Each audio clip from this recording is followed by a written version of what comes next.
आज वो वकील तेजवानी ऐन वक्त पर बच निकला, लेकिन कब तक बचेगा? कानून के हाथ बहुत लंबे होते हैं, कभी न कभी तो उनकी गिरफ्त में आ ही जाएगा वो भी। और तब पूरी दुनिया ये जान जाएगी कि आपके साथ असल में हुआ क्या था। बेटा मेरी बात तो सुनो। आई एम सॉरी बेटा, आई एम सॉरी। मुझे आने में देर होगी इसीलिए एयरपोर्ट नहीं आ सका। एक्चुअली बेटा मैं excuse me. It's okay mister Avinash Ahuja, ये कोई पहली बार तो हुआ नहीं है ना? इससे पहले भी आप कभी वक्त पर नहीं आए, न मेरे लिए और न मेरी मम्मा के लिए। आपका इंतजार करते करते मेरी मम्मा एक असाइलम में चली गई। So no need to be sorry, okay? बेटा तू मुझे पापा कह के नहीं बुला सकती? मैं कब से तरस गया हूं तुम्हारे मुंह से ये लफ्ज सुनने के लिए। कम से कम जब अकेले होते तब तो पापा कहा करो मुझे। अकेले में? क्यों कहूं मैं अकेले में आपको पापा? जिस शब्द को बोलने का अधिकार आपने मुझे आज तक समाज के सामने नहीं दिया, वो क्यों कहूं अकेले में मैं? जो रिश्ते अकेले में बहुत ठोस लगते हैं, अगर समाज के सामने आते ही भाप बनकर उड़ जाते हैं।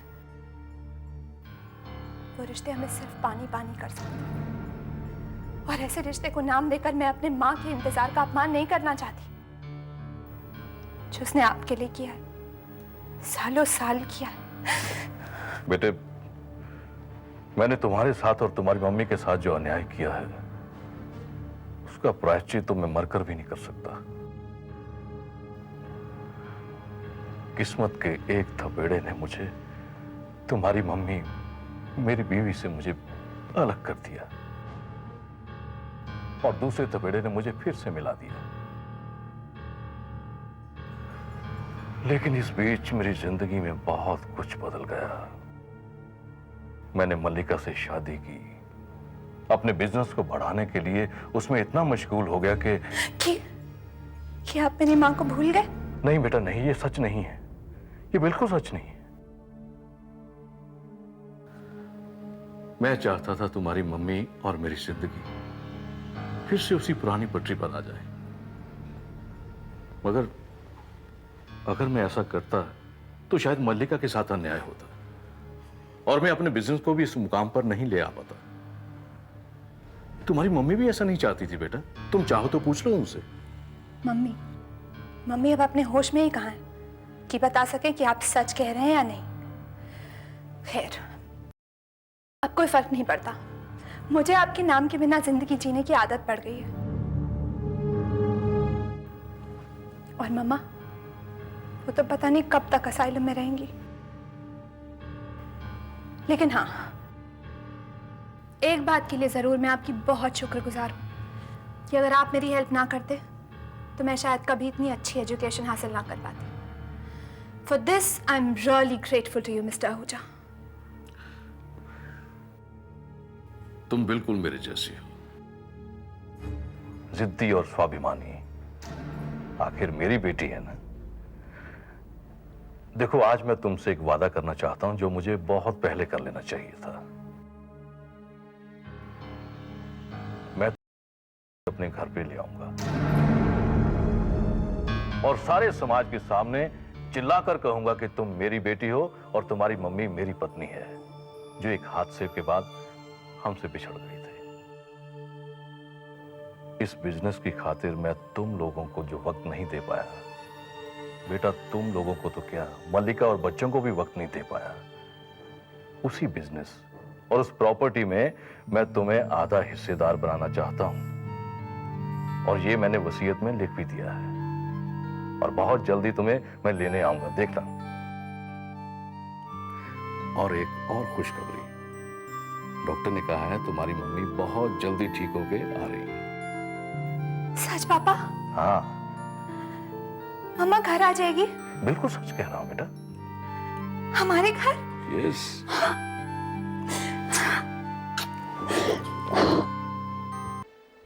हिम्मत नहीं हो रही आपसे मिलने की मम्मा।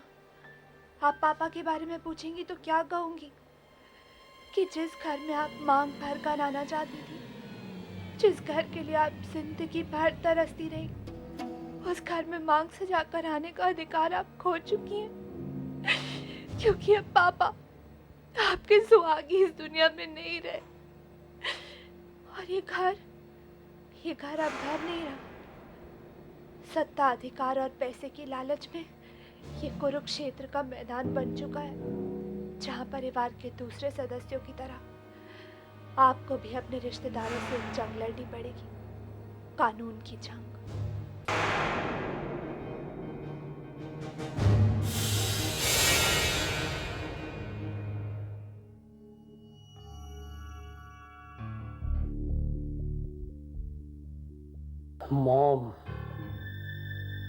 मॉम क्यों इसे बार बार देखकर अपने दिल को जलाती है आप?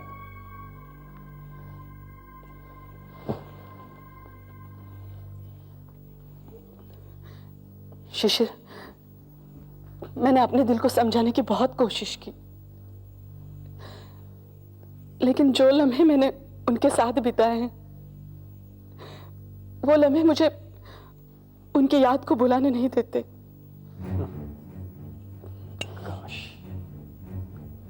काश एक बार ये सब करने से पहले डैड ने हमारे बारे में कुछ सोचा होता। छोड़ो शिशिर, जो हो गया उसे हम बदल नहीं सकते, लेकिन इस सारे झमेले में हमें उनकी अस्थियों को विसर्जित करना भूलना नहीं चाहिए था। आलोक से कह दो, डैड की अस्थियों को विसर्जित करना है, नहीं तो उनकी आत्मा को शांति नहीं मिलेगी। मॉम,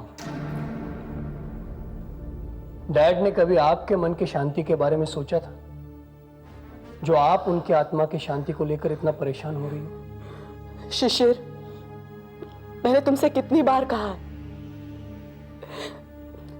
ये मत भूलो कि वो तुम्हारे डैड थे। उन्होंने जो कुछ भी किया, सही हो या गलत, उसके पीछे उनकी कोई अपनी मजबूरी होगी। तुम बस मैंने तुमसे जो कहा है वो करो। ओके, मैं आलोक भैया से कह दूंगा। अभी आप सो जाइए, इस वक्त आपको आराम की सख्त जरूरत है। Okay, good night.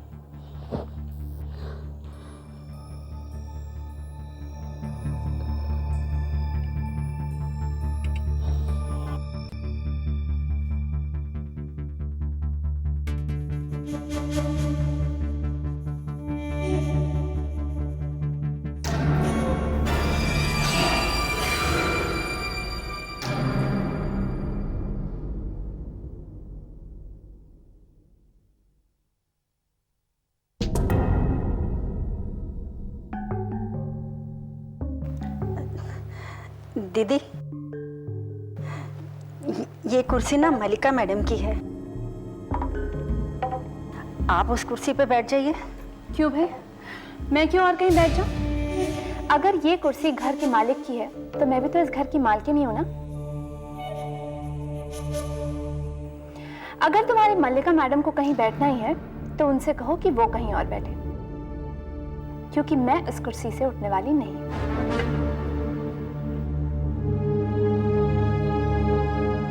सुनिए, आप उस कुर्सी से उठेंगी या मैं? फिर अब इस घर में ऐसे ही होता रहेगा। यहां कोई भी चैन से खा पी नहीं सकता। मीना, मेरा नाश्ता मेरे कमरे में लगवा दे।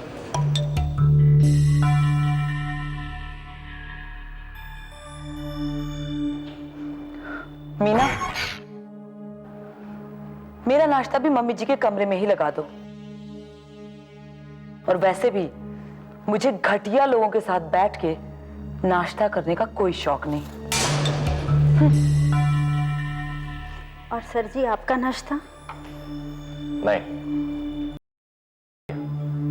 वैसे भी मुझे ऑफिस के लिए देर हो रही है।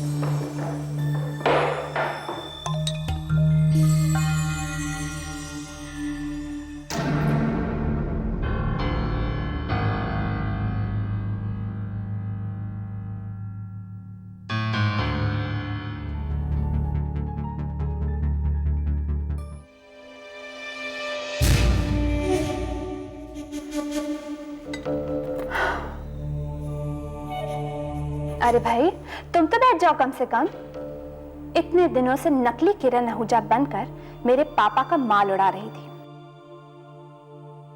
आज असली किरण आहूजा के सामने बैठने में डर लग रहा है या शर्म आ रही है?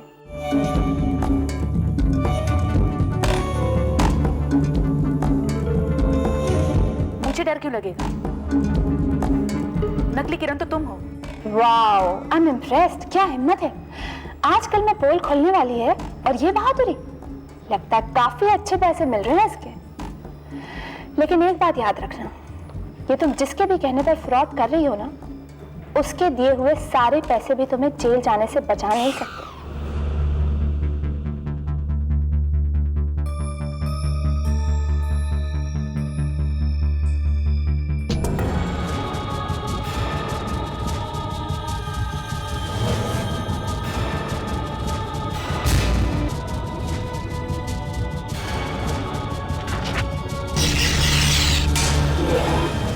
अभी से आदत डाल लो।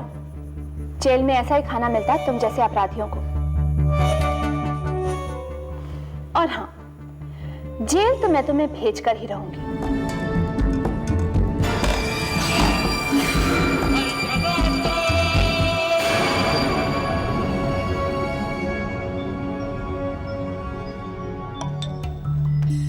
तुम्हें भी और तुम्हारे उस साथी को भी जिसके इशारों पर तुम आजकल कठपुतली की तरह नाच रही हो, समझी?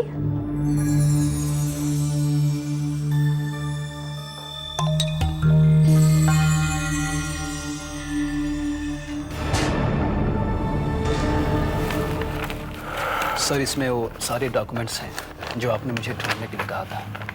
बड़ी मुश्किल से खोज कर लाया हूँ। सब कुछ है ना इसमें? एकदम निश्चिंत रहिए सर, इसमें वो सब है। मैंने खुद ही चेक किया है। गुड, अब डरने की कोई बात नहीं है। तेजवानी जी, ये क्या पेपर छुपाया जा रहा है?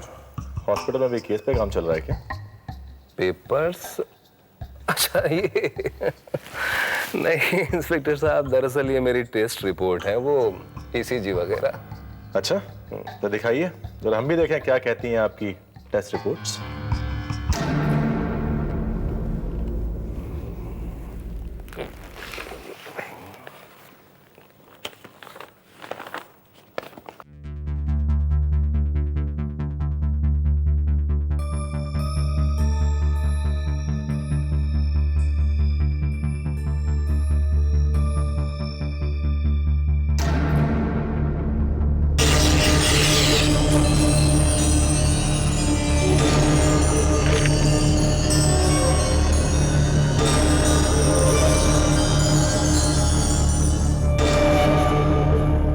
लिखा है इंस्पेक्टर साहब हमारी रिपोर्ट में? इसमें तो लिखा है सब कुछ नॉर्मल है। लगता है हमें खतरे से बाहर देखकर आपको ज्यादा खुशी नहीं हुई इंस्पेक्टर। लेकिन अभी आप खतरे से बाहर कहाँ हैं वकील साहब?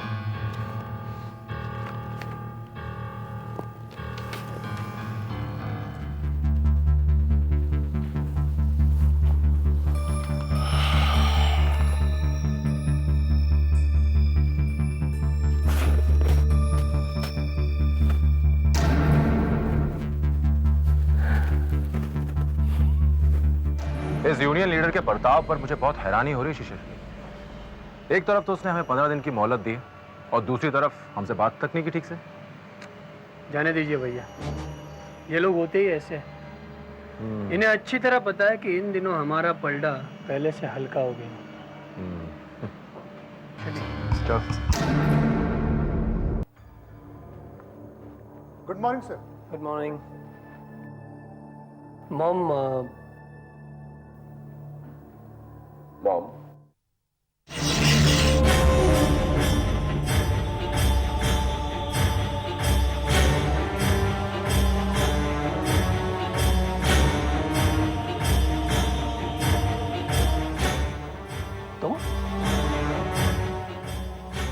तुम्हारी हिम्मत कैसे हुई इस चेयर पर बैठने की? इस कुर्सी पे बैठने का हक सिर्फ हमारी मॉम को है। अब ये भी बताना पड़ेगा तुम्हें? नहीं, ये पता है मुझे, लेकिन आजकल वो बीमार है ना, और वैसे भी वो हूं या ना हूं, इस कुर्सी पर बैठने का हक मुझे है, सिर्फ मुझे। मिस्टर भाटिया, अब क्या ये भी बताना पड़ेगा मुझे इन लोगों को? सर, आज बाहर यूनियन वाले जो हंगामा कर रहे थे ना, आज इन्हीं मैडम ने आकर उनके यूनियन लीडर शांत किया है, वरना आज तो अनर्थ हो जाता। अरे आप तो बाहर देख ही चुके हैं, हमारे मजदूर तो आज ठान कर आए थे कि अगर आज तुरंत बोनस नहीं मिलेगा तो काम ही नहीं करेंगे। आज इन्हीं की वजह से अनर्थ टल गया है sir. So gentleman, is it clear now? अब मुझे काफी काम करना है, so will you please excuse me?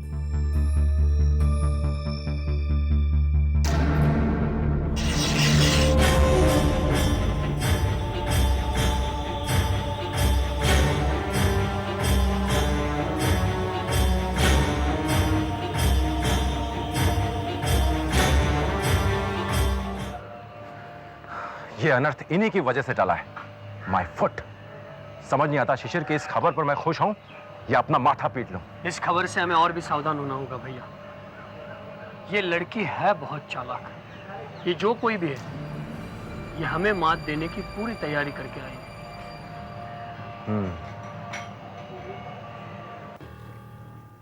देखिए, यहाँ पर कौन क्या है ये मुझे नहीं पता, लेकिन ये देखकर मुझे बेहद अफसोस हो रहा है कि आप लोगों के झगड़ों में मेरे मालिक का नाम मैला हो रहा है। अविनाश आहूजा जैसे शरीफ आदमी का नाम उनके जाने के बाद इस तरह से खराब होगा, ये देखकर किसी को भी तकलीफ होगी। वो आपके पिता हैं नहीं हैं पता नहीं, लेकिन जिनके घर आप उनका नमक खाया, आपको अच्छा लग रहा है कि उनका पूरे शहर भर में इस तरह से मजाक उड़े? देखिए, जो कुछ भी हो रहा है वो मुझे भी अच्छा नहीं लग रहा है, लेकिन वो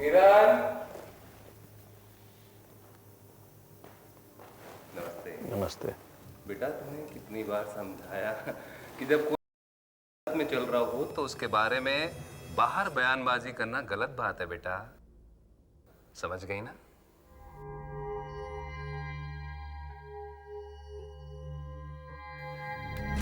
आओ अंदर आओ।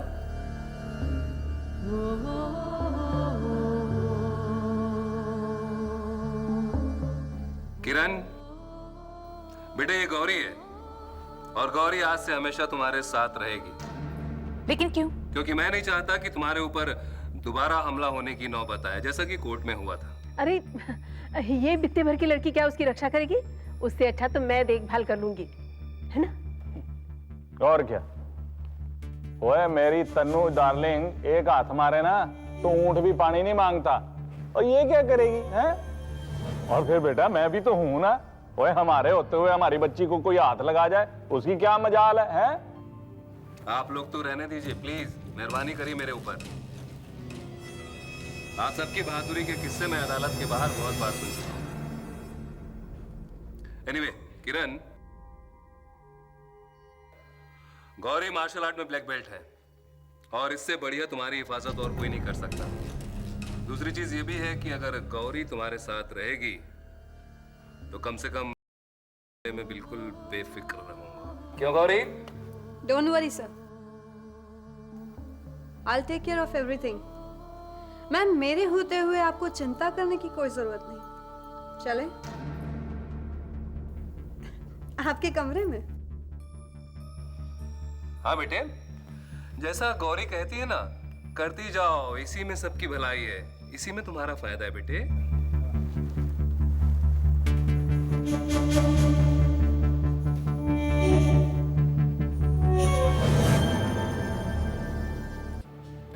मुझे अच्छी तरह पता है कि ये किसका काम है, लेकिन आएगी, उसकी बारी भी आएगी। कब तक बचेगा वो? कभी तो गलती करेगा। कौन? तेजवानी? और कौन? लेकिन हैरानी मुझे इस बात से ज्यादा है कि आपको पहले से कैसे पता था कि कोर्ट में ऐसा कुछ होने वाला है? मैं जानती हूँ इंस्पेक्टर साहब, आप मेरी बात पर यकीन नहीं करेंगे, लेकिन पिछले कुछ समय से मुझे अपने अंदर एक अजीब सी शक्ति पनपती हुई महसूस हो रही है। अजीब सी शक्ति? जी हाँ, कई बार मुझे सोते हुए या फिर जागते हुए भी कुछ ऐसे दृश्य या घटनाएं नजर आ जाती हैं जो ना तो मेरे अतीत का हिस्सा है और ना वर्तमान का, बल्कि भविष्य का। आप कह सकते हैं कि मुझे भविष्य में होने वाली घटनाओं का पूर्वाभास हो जाता है। स्ट्रेंज प्रीमोनिशंस। पूर्वाभास क्या होता है? आपको ऐसा नजर आता है कि आगे क्या होने वाला है? मैं क्या करूं इंस्पेक्टर साहब, मेरी कुछ समझ में नहीं आता। ये सब मेरे बस में ही नहीं है। यकीन मानिए, अगर मेरे बस में होता तो मैं कभी भविष्य में होने वाली घटनाएं नहीं देखती। जानते हैं क्यों? क्योंकि मुझे होने वाला पहला पूर्वाभास मेरे पापा को लेकर था। काश वो हुआ ही नहीं होता। बस थोड़े दिनों की बात है बेटा, फिर हम सब एक साथ रहेंगे।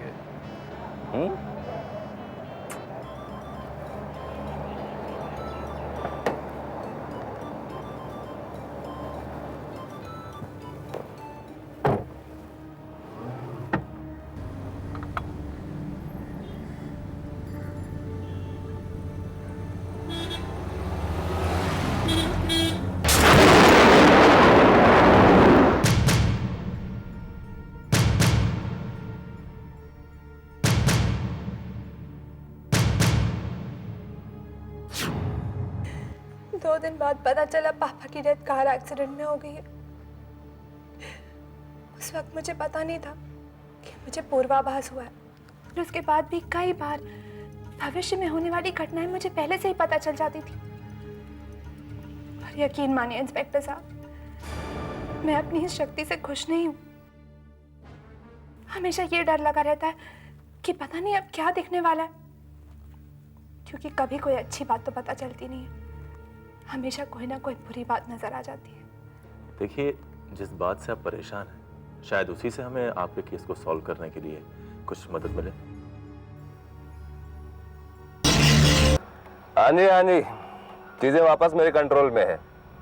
नहीं, आप निश्चित रहिए, आप कोर्ट की अगली कार्रवाई में देख लीजिएगा, फैसला हमारे ही हक में होगा। जी हाँ, फोटो वगैरह की मैंने सारी तैयारी कर ली है, आप बेफिक्र रहिए ना। हाँ, मैं देख लूंगा उसको। एक सेकेंड। हेलो, क्या तुम्हें यकीन है कि बबलू और मामा को ही पुलिस ने गिरफ्तार किया है? इंस्पेक्टर, मुझे जानकारी मिली है कि आपने मेरे क्लाइंट बबलू और मामा जी को लॉकअप में बंद कर रखा है। मैं जान सकता हूं किस इल्जाम में? बिल्कुल जान सकते हैं वकील साहब, ये तो आपका कानूनी हक है। लेकिन एक बात तो आपकी माननी पड़ेगी कि आप अपने क्लाइंट्स की मदद के लिए मेरी उम्मीद से कहीं जल्दी पहुंच जाते हैं। अगर आप ये सब मेरी तारीफ में कह रहे हैं तो शुक्रिया आपका, लेकिन आपने अभी तक मेरे सवाल का जवाब नहीं दिया। आपने उन्हें गिरफ्तार क्यों किया है? आपके क्लाइंट्स घिसे हुए हिस्ट्री शीटर हैं, कानून के पुराने गुनाहगार। खैर, आपको तो ये पहले से पता होना चाहिए, आखिर आप वकील जो हैं उनके। मेरे क्लाइंट के बारे में जिन शब्दों का आप प्रयोग कर रहे हैं उनका अर्थ जानते हैं आप? एक वकील के सामने बिना सबूत उसके क्लाइंट को। बस वकील साहब, आपको क्या लगता है मैं पहली बार किसी वकील से रूबरू हूं? वैसे भी हमारे ऐसा ही कदम नागपुर से ऐसे सबूत लेके आए हैं कि। नागपुर? जी हाँ। खैर, फिलहाल मैं अपने क्लाइंट से मिलना चाहता हूं। वो मुजरिम है या नहीं, इसका जवाब मैं आपको कोर्ट में दूंगा। जी हाँ, जरूर। वैसे आप इन्हें कितनी भी पट्टी पढ़ा लीजिए वकील साहब, इनके मुंह से सच उगलवाना हमें अच्छी तरह से आता है।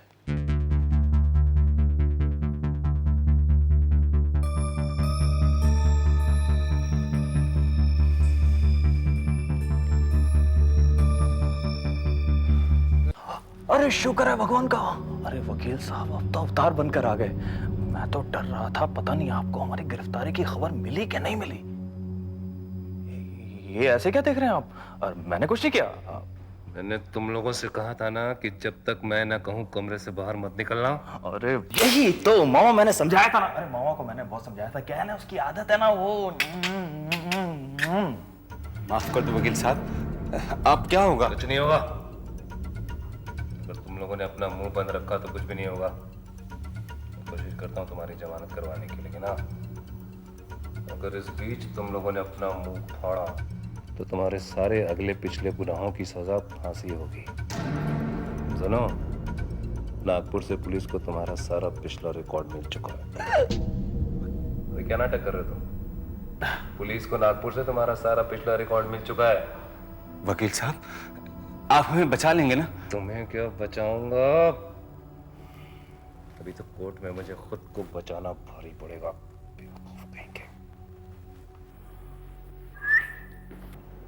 मिलॉर्ड, अदालत खुद देख सकती है कि मेरी मुवक्किल प्रतिवादी किरण ही असली किरण आहूजा है। ये फोटोग्राफ, ये सर्टिफिकेट और तो और किरण के पड़ोसियों के हलफिया बयान भी हमने साथ में दर्ज किए हुए हैं। मिलॉर्ड, अदालत चाहे तो अपने तौर पर इनकी पुष्टि दोबारा करवा सकती है। हमें कोई एतराज नहीं मिलॉर्ड।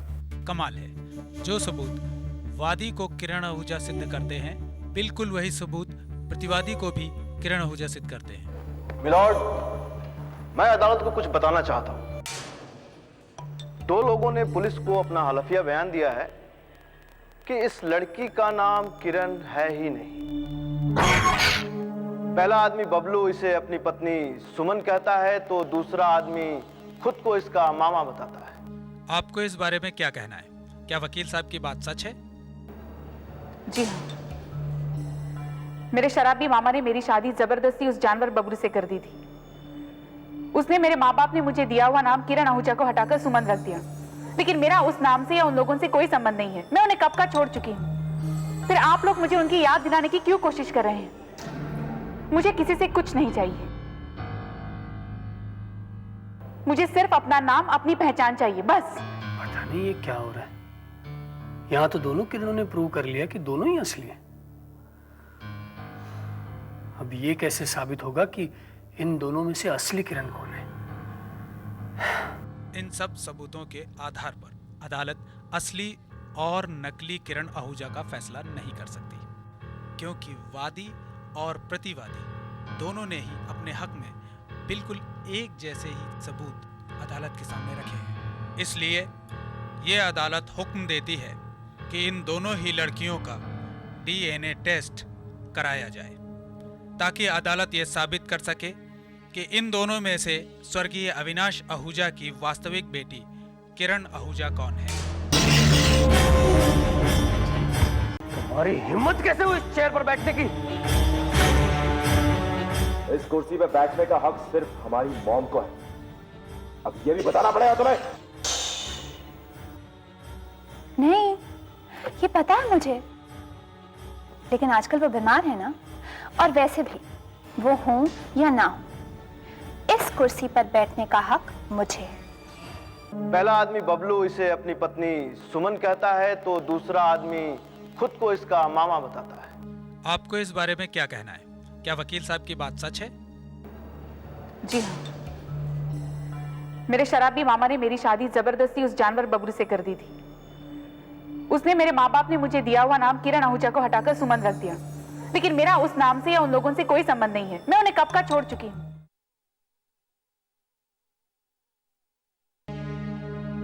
गुस्ताखी माफ मिलॉर्ड। मिलॉर्ड, मैं भी ये मानता हूं कि इस तरह के केस में DNA टेस्ट ही सबसे बेहतर उपाय है, लेकिन मिलॉर्ड, DNA टेस्ट होगा कैसे?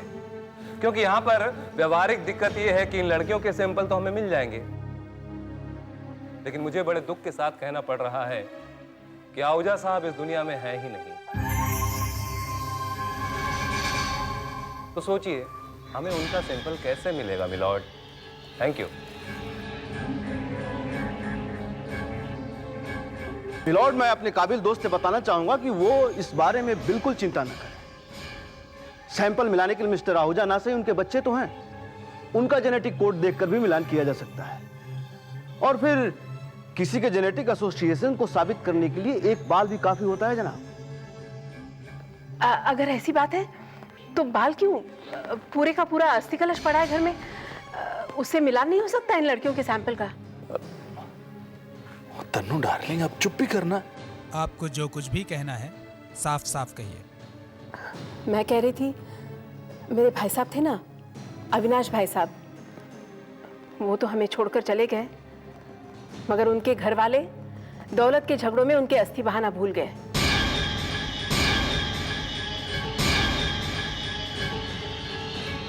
शायद उसी अस्थि की मदद से आज उनके सगे खून की पहचान हो सके।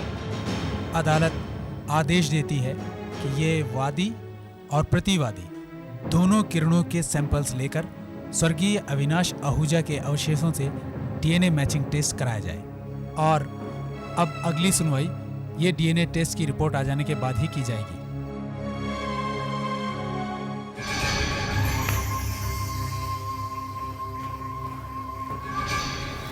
है जी? हाँ जी। क्या बात है, इतने परेशान क्यों? ये पिंजरे में कैद शेर की तरह टहल क्यों रहे हो? वो क्या है ना तन्नू डार्लिंग, मैं ये सोच रहा हूँ कि ये किरण पे जो कोर्ट में गोली चलाई है, किसने चलाई होगी? किसने चलाई होगी? अरे उसी ने चलाई होगी जिसे किरण के मरने से कोई फायदा हो। किरण के? ओए तन्नू डार्लिंग, ओए मैं तेरे को कहता हूँ तो ब्यूटी विदाउट ब्रेन है, और ऐसा नहीं है भाई, तेरे में तो ब्रेन भी है?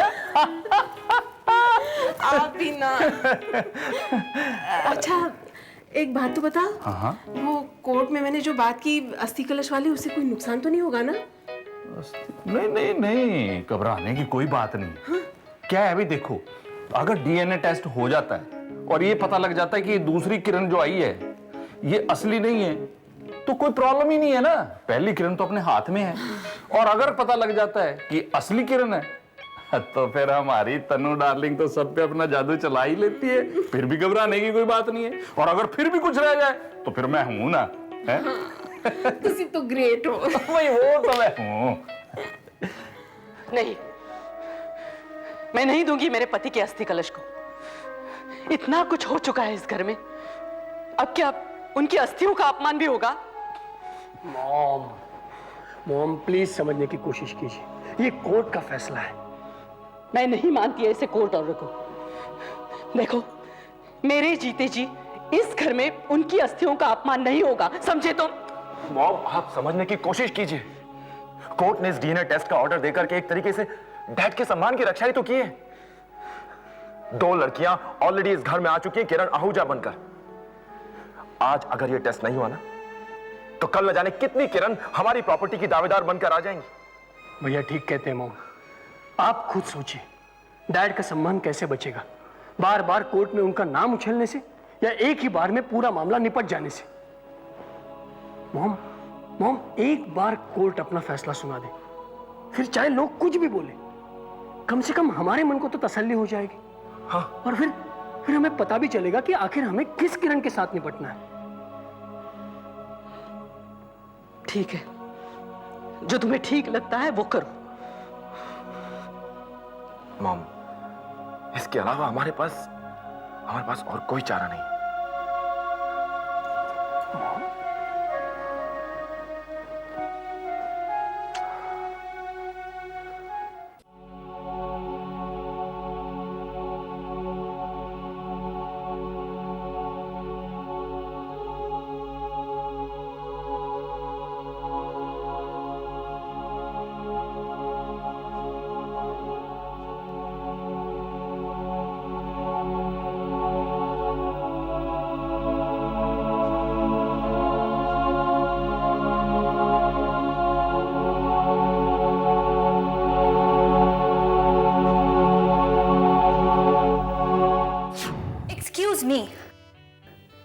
It's okay mister Avinash Ahuja, ये कोई पहली बार तो हुआ नहीं है ना? इससे पहले भी आप कभी वक्त पर नहीं आए, न मेरे लिए और न मेरी मम्मा के लिए।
तू मुझे पापा कह के नहीं बुला सकती?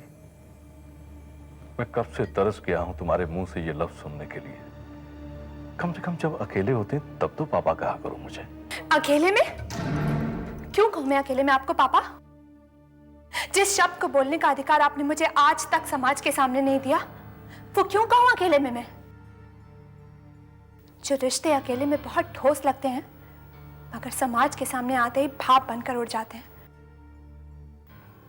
वो रिश्ते हमें सिर्फ पानी पानी कर सकते हैं। और ऐसे रिश्ते को नाम देकर मैं अपने माँ के इंतजार का अपमान नहीं करना चाहती, जो उसने आपके लिए किया है, सालों साल किया है। बेटे, मैंने तुम्हारे साथ और तुम्हारी मम्मी के साथ जो अन्याय किया है, उसका प्रायश्चित तो मैं मरकर भी नहीं कर सकता।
ये क्या कर रही हो तुम? जो मुझे बहुत पहले करना चाहिए था। अब यहाँ कुछ नहीं हो सकता। जाके कह दो अपने वकील से, कुछ नहीं हो सकता है। मेरे होते हुए तुम इस घर से बाहर कदम नहीं निकाल सकती। इतनी सी बात तुम्हारी समझ में नहीं आती है? इस घर में रुकने से अब कोई फायदा नहीं है। डीएनए टेस्ट होगा और फिर सच्चाई सबके सामने आ जाएगी। मैं यहाँ से जा रही हूँ। मैंने कहा ना, तुम घर से बाहर कदम नहीं निकालोगी, समझी तुम? चुपचाप बैठ जाओ यहाँ, वरना दूसरे ढंग से समझाना पड़ेगा मुझे। दीदी, कोई परेशानी है? नहीं नहीं, कोई परेशानी नहीं है। वो इनकी तबीयत खराब है ना, कोर्ट के बाहर वो हमला हुआ था ना, उसी वजह से। मैं तो कब से इन्हें कह रही हूँ मैडम रेस्ट कर लीजिए, मैडम रेस्ट कर लीजिए, मगर ये है कि सुनती नहीं। अब आप ही समझाइए ना इन्हें। देखो सोना, अब रहने दीजिए, मैं ही किसी तरह से समझा लेती हूँ इन्हें। अब इनकी देखभाल की ड्यूटी मेरी है तो मुझे ही निभानी होगी ना। आप जाइए ना अभी, प्लीज।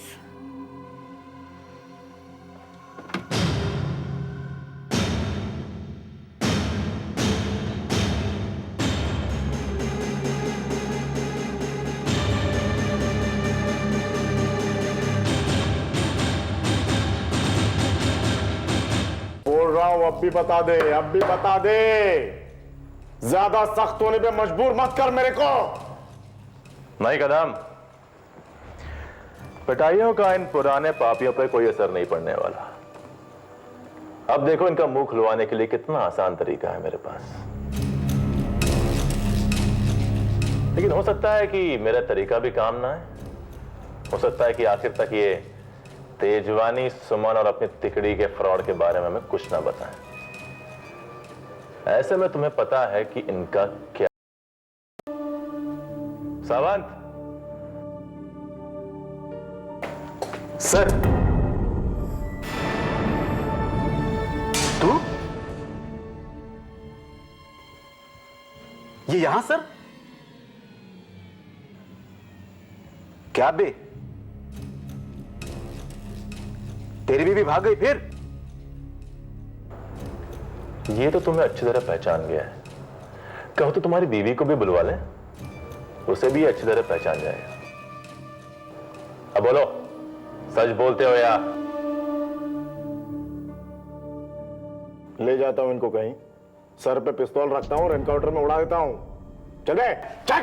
नहीं साहब, मैं आपको सब सच सच बता देता हूं साहब, मैं आपको सब सच सच बता दूंगा। जिंदगी सलामत रही तो मौके 1000 मिलेंगे बेटा। हाँ हाँ।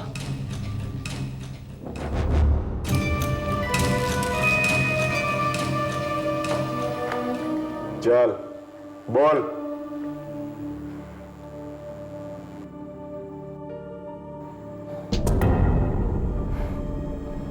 बताता हूं। हमारे इलाके का एक डॉन हुआ करता था, सिकंदर। मैं उसके लिए काम किया करता था। लेकिन मैं उसके लिए काम नहीं करता था सर। मां कसम, मैं उसके लिए काम नहीं करता था। हाँ, ये सही कह रहा है। ये उसके लिए काम नहीं किया करता था, लेकिन उससे पैसे लिया करता था।